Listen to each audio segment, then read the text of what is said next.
Welcome back to the Contech Onsite Podcast. This podcast is dedicated to innovators, investors, and millions of professionals across the industry interested in learning and getting the best insights they can about technology.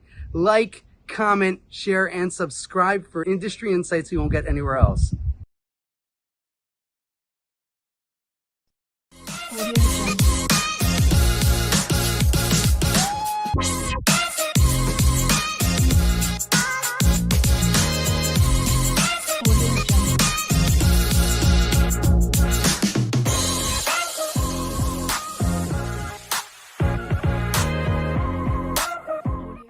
Paul, welcome to the podcast.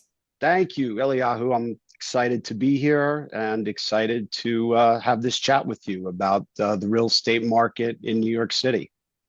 Okay, so we're going to start off with maybe, could you introduce yourself and tell us about CBRE and your position there? Sure. So CBRE is the largest real estate service provider around the globe. The company is a Fortune 500 company. There are approximately 140,000 employees. The company has tons of different service lines, all real estate related. My specialty is office leasing within New York City. I represent both tenants, which means any company that has some type of real estate requirement, whether that's a relocation at the end of their lease, an expansion of their existing space, a disposition or a sublease of extra space.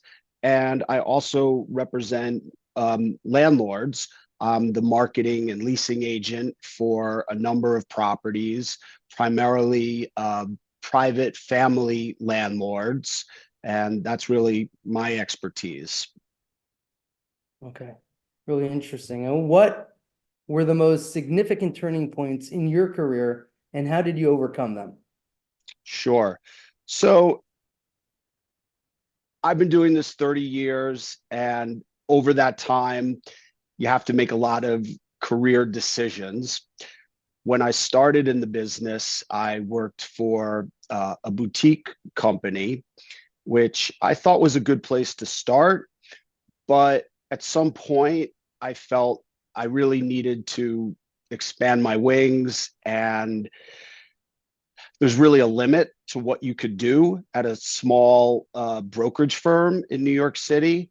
And I had made a decision that if I didn't take a chance to work for a large firm, I would always look back with regret. And so that was the move that I made. 8-9 years into the business, I came to CBRE. It was scary. It's a big firm. You really have to learn a new culture, a new way of doing things.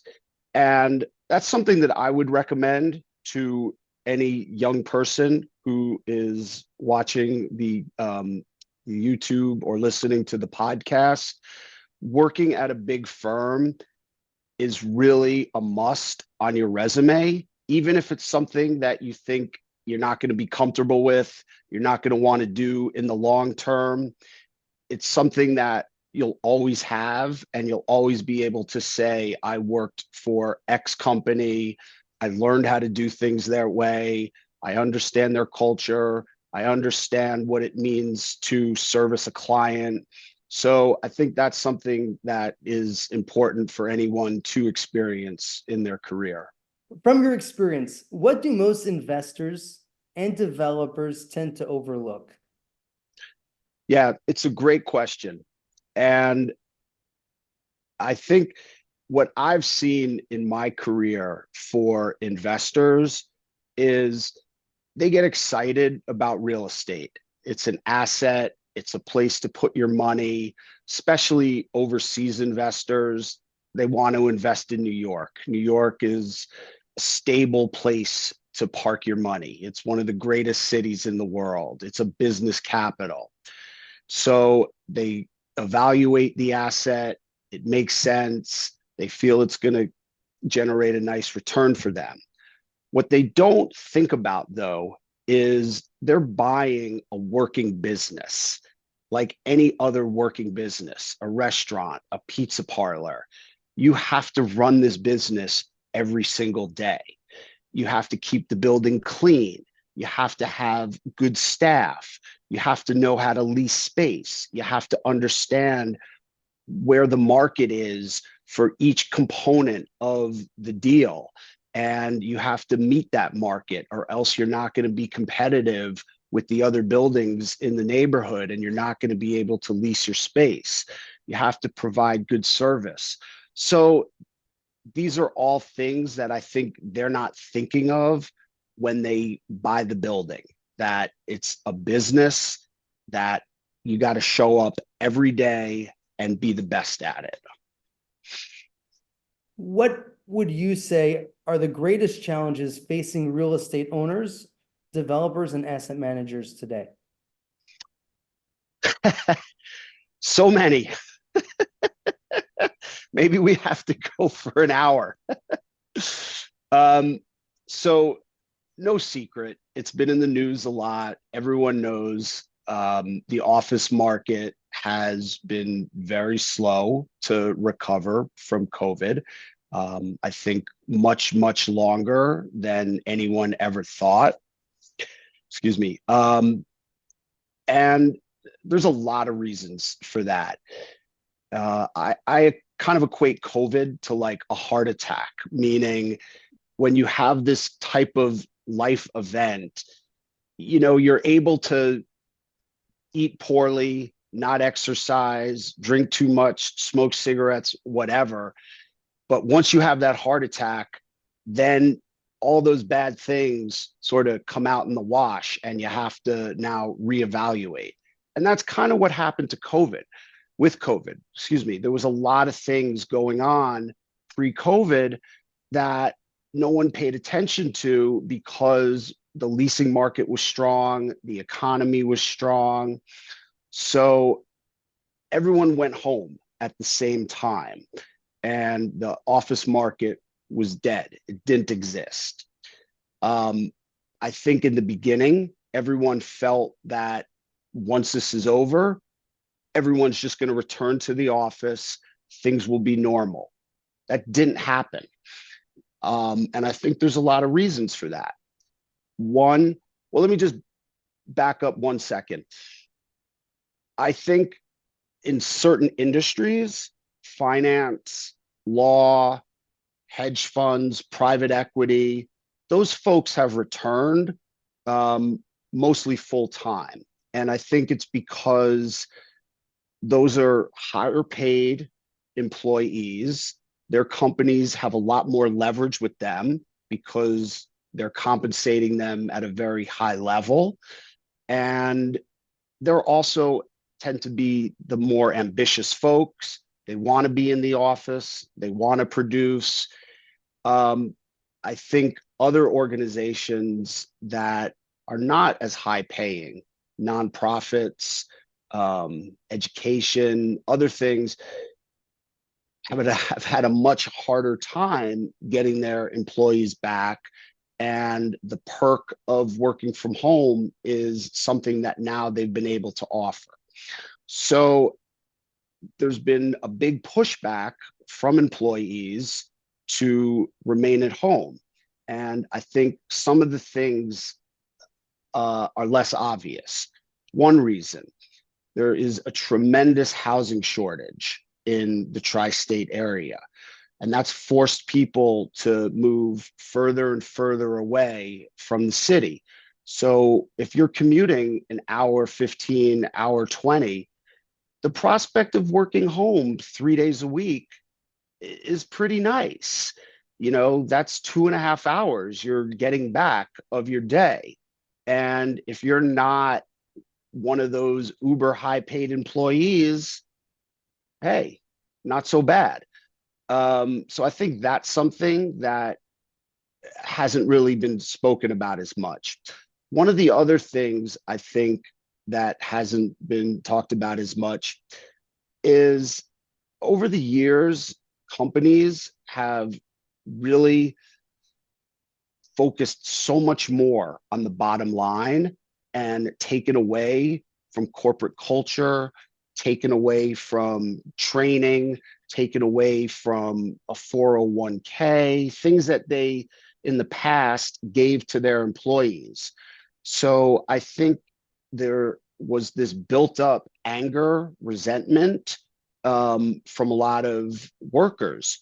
And when COVID happened, and then they had the chance to work from home, it was a way for these, I don't want to say disgruntled, but workers who felt that they were not appreciated enough to kind of push back now against their employers, and they had some leverage, and then they were able to kind of hold something over their employer. And I think that's something that's really stayed with us since COVID. One of the other things that hasn't really been talked about so much is prior to COVID, WeWork was the largest renter of office space in New York City. They took so much space. So I think that really masked a problem that you already had in the city. You have a very old building stock in Manhattan. 45% of the buildings in Manhattan were built prior to World War II. So that's almost half the stock of buildings is almost 100 years old. And WeWork took so much of that space that is less desirable. And now all that less desirable space has come back onto the market, and owners are struggling to figure out how to deal with that because it's not getting leased so quickly. And then less to my business, but more a very big problem are interest rates. Landlords have refis coming up. Their mortgage is going to go up significantly, and a lot of them are not going to be able to cover that based on the cash flow of their buildings, and owners are handing back keys. And the owners that are going to be able to survive are going to have less capital to put into their buildings. So it's really just kind of a kick the can type of world right now for a lot of these owners, and they're just trying to survive. Technology can definitely help in leasing. One of the areas that I think technology could make such a huge impact is in the construction world. And so if anyone's listening that could solve this, please. One of the big challenges we have in the leasing world is we get back space that's been occupied for 10, 15, 20 years. It's unusable. Space has to be demolished. So now you have a raw space. What do you do with that raw space? Raw space is not that desirable to lease. So what landlords have been doing is what we call pre-building the space. So they're building the space on spec without a tenant. And the challenge is, how do you build that space? No matter what you do, you're not going to get it right. A tenant's going to come in, they're going to say, oh, this looks great. And as they start digging in deeper, they're going to say, well, you know what? I need 3 more offices. That office you built is too big. The conference room is only for 10. We need 12. And so now the landlord is forced to make a decision. They're going to have to spend money on top of money that they've already spent. So here's where technology could help. It's very expensive to tear down sheetrock and now rebuild. So when we were all kids, we played with Lego, and you could just pluck it out from the ceiling, from the floor, move it over. I think that is what needs to be invented. Something instead of sheetrock that can be moved very easily, very inexpensively, and be put up very easily and very inexpensively to bring down the cost of construction and to enable landlords to adjust the space per tenant specifications without having to spend a tremendous amount of capital to redo what they already did. Okay. So we're going to jump now a little bit into kind of, you're dealing with a lot of problems all the time. What would you say is the three most important skills or qualities that are required to be great in your role? Those three things are for any type of business. It doesn't matter.